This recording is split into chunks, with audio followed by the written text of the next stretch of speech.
அனைவருக்கும் வணக்கம். இன்றைய யோகா பக்கத்தில் நம்ம பார்க்கக்கூடியது பிஜிஎன் போஸ் அப்படின்னு சொல்லுவோம். அதாவது கப்போட்டாஸ்னா அதை எப்படி கரெக்டாக பண்ணணும் அப்படின்னு சில பேருக்கு அதை பண்ண வரல. அதில் பேசிக்கில் பண்ண போகிறோம். கப்போட்டாஸ்னாலே பேசிக் பண்ண போகிறோம். எப்படி பண்ணுறதுன்னு பார்க்கலாம் வாங்க. தண்டாஸ்னா முதுகு தண்டெல்லாம் நேராக வச்சுட்டு ஆழ்ந்த மூச்சு உள்ளே இழுத்து வெளியே விடலாம். இதில் இப்போ ஒரு கால் மட்டும் நம்ம இப்படி மடக்கி வைக்க போகிறோம். ஒரு கால் இப்படி மடக்கி வச்சுட்டு இன்னொரு கால் அப்படியே திருப்பிட்டு பின்னோக்கி நேராக வைக்க போகிறோம். அதாவது எப்படி பண்ணணும்னா நம்மளோட இந்த இடது காலோட இந்த முட்டி இந்த மேல் தொடை எல்லாமே இந்த தரையில் படுற மாதிரி இப்படி வைக்கணும். இப்படி வைக்கும் போது இந்த காலை இப்படி 7 மாதிரி இப்படி வைக்கும். 7 மாதிரி இப்படி வைப்போம். இப்போ இப்படி வைக்கும் போது என்ன ஆகுதுன்னு பார்த்தோம்னா நம்மளோட ஒரு சைடு மட்டும் அப்படியே நம்மளோட வலது பக்கம் மட்டும் அப்படியே இப்படி கீழே போயிடும். அப்போ பார்த்தீங்கன்னா நம்மளோட இடுப்பு பகுதியில் நிறைய அழுத்தம் ஏற்படும். ரொம்ப ப்ரெஷர் அதிகமாக இருக்கும். நம்ம இப்படி வைக்கும் போது பார்த்தோம்னா நம்மளோட இந்த இடுப்பு பகுதியில் இந்த பின்பகுதி எல்லாமே வலிக்க ஆரம்பிச்சிடும். அதுக்காக இது எப்படி பண்ணணும்னா இந்த காலை மட்டும் கொஞ்சமாக இப்படி தள்ளி வச்சுக்கிறோம். அந்த 7 போஸ் இங்கே இருக்கிறதுல கொஞ்சமாக இப்படி தள்ளி வச்சிடுறோம். வச்சுட்டு முழுமையாக இப்படி திரும்ப போகிறோம். அப்போ உங்களுக்கு வலது பக்கத்தில் அந்த வெயிட் ஃபுல்லாக போகாது, அந்த ப்ரெஷர் வராது, எதுவுமே வராது. ஸோ அதனால நம்ம இப்படி இருக்கும். காலை நல்லா இப்படி ஃப்ளாட்டன் பண்ணிட்டு வச்சுக்கணும். இதில் கவனிக்க வேண்டியது இது மட்டும்தான். அந்த முட்டி இந்த மேல் தோடை எல்லாமே இதாக இருக்கணும். உங்களோட இந்த இடுப்பு பகுதி, அதாவது இந்த கிராயின் ஏரியான்னு சொல்லுவோம், அது இந்த குதிக்காலில் வைக்கிற மாதிரி படணும். இதுதான் அலைன்மெண்ட். இப்படி வச்சிட்டோம்னா நமக்கு எந்த இடத்துலையுமே வலி ஏற்படாது.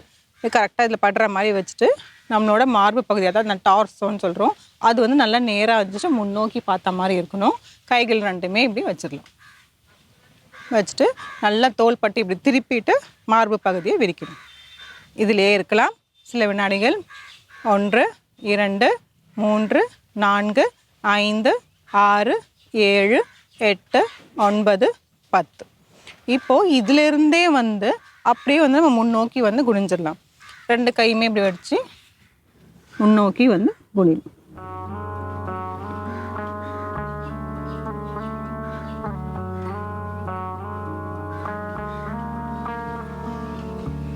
தளர்த்திக்கலாம். இந்த கையை இப்படி பாதி மட்டும் மடக்கியும் வச்சிருக்கலாம். அப்படி இல்லைன்னா கையை நல்லா முன்னோக்கி நல்லா நீட்டியும் வச்சிடலாம்.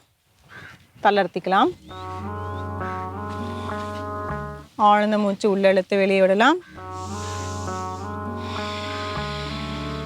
இப்போ அப்படி நம்ம இடது பக்கம் பண்ணிடலாம். ஒரு கால் இப்படி வச்சிடறோம். இன்னொரு காலை பின்னோக்கி இப்படி எடுத்துகிட்டு போகிறோம். அந்த பின்னோக்கி இப்படி எடுத்துகிட்டு போகும்போதே கரெக்டாக நம்ம இந்த உடம்புக்கு நேராக அந்த கால் வரணும். அதை மட்டும் நம்ம கொஞ்சம் பார்த்துக்கணும். நல்லா இப்படி முட்டி பகுதியும் மேல் தொடையும் கீழே வந்துடும். வந்துட்டு இப்போ பார்த்தோம்னா நம்மளோட இடது பக்கத்தில் பார்த்தோம்னா நம்மளோட பின்பகுதி இங்கே வந்துடுற மாதிரி இருக்கும். அதனால தான் நம்மளுக்கு அந்த ப்ரெஷர் போடுறதுனால நம்மளுக்கு இங்கே பேக் வலிக்கும். ஸோ இந்த காலை கொஞ்சம் முன்னோக்கி இப்படி வச்சுட்டு நல்லா இப்படி எழுந்து இப்படி வரும்.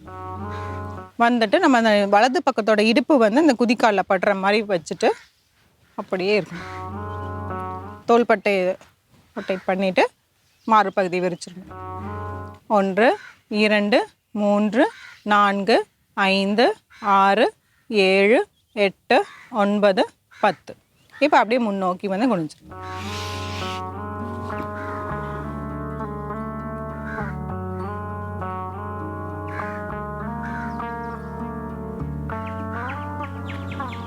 தளர்த்திக்கலாம்.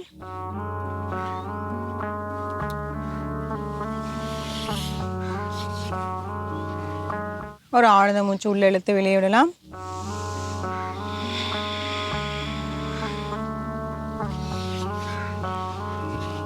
இந்த கப்போட்டாஸ்னால தான் பிஜிஎன் போஸ்லேயே நிறைய வேறுபாடுகள்லாம் இருக்குது. இதில் பேசிக்காக இருக்கிறத நம்ம பார்த்தோம். எப்படி அலைன்மெண்ட் கரெக்டாக வச்சுட்டு நம்மளோட மார்பு பகுதி நேராக வைக்கணும், முதுகு தண்டை நேராக வைக்கணுங்கிற மாதிரி நம்ம பார்த்துட்டு இருந்தோம். இதை ஃபஸ்ட் நம்ம கரெக்ட் பண்ணிட்டாலும் இதுலேருந்து அடுத்தடுத்த வேறுபாடுகளை நம்ம செஞ்சுட்டே போகலாம். இதுலேருந்தே பேசிக்லேருந்து இன்டர்மீடியட் அட்வான்ஸ் அந்த மாதிரி அடுத்தடுத்த நிலைப்பாடுகளுக்கு போயிட்டே இருக்கிற மாதிரி இருக்கும். இதை கரெக்ட் பண்ணிட்டாலே நமக்கு இதாக இருக்கும். இதனால என்ன பலன் அப்படின்னு பார்த்தோம்னா நம்ம மார்பகுதி நல்ல விரிவடையும். நம்மளோட அந்த லோவர் பேக் பெயினுக்கு ரொம்பவே நல்லது. அதே மாதிரி கால்களுக்கு நல்லாவே ரத்த ஓட்டம் அதிகமாக போகும். இந்த பயிற்சி செஞ்சு பாருங்க. மீண்டும் அடுத்த பகுதியில் சந்திக்கலாம்.